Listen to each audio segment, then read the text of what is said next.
नाज़रीन, इसहाक डार जी बिलावल भुट्टो से मुलाकात, आइनी तरमीम ते सलाह मशवरा। डिप्टी वज़ीर आज़म इसहाक डार कानून बारे वज़ीर सेनेटर आज़म नज़ीर तारड़ से गड पीपी चेयरमैन बिलावल भुट्टो ज़रदारी से पार्लियामेंट हाउस में संदस चैम्बर में मुलाकात कई। ज़रियन मूजिब आज़म नज़ीर तारड़ और इसहाक स्पीकर के चैम्बर में मुशावरत का पोइ बिलावल भुट्टो वट पहुता।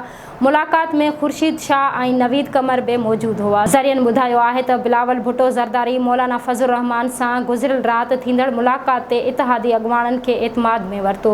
ज़रियन चयो है तो इसहाक डार और बिलावल भुट्टो ज़रदारी के आइनी तरमीम के मसूदे ते इतफाक़ राय और क़ौमी असेंबली सेनेट में अक्सरियत ते मुशावरत जारी है। बे तरफ़ ज़रियन वो भी बुधायो है तो हुकूमती वक़्त आइनी तरमीम जो मसूदो वठी कुछ देर में मौलाना फजल रहमान वट वींदो, जैखां पोइ वधीक मामला तय कया वेंदा। हुकूमती ज़रियन मूजिब मौलाना फजल रहमान डोरापो दिनो हो तो तरमीम जो मसूदो अञा ताईं मूंखे न दिनो वियो है। मौलाना राज़पो ज़ाहिर कयो है पर हू तरमीम जो मसूदो ॾिसण चाहे तो। ज़रियन मूजिब इसहाक डार आज़म नज़ीर तारड़ और मोहसिन नकवी समेत ॿिया मेंबर कुछ देर में मौलाना फजल रहमान से मुलाकात कंदा और उन्हीं के आइनी तरमीम ते एतमाद में वठंदा।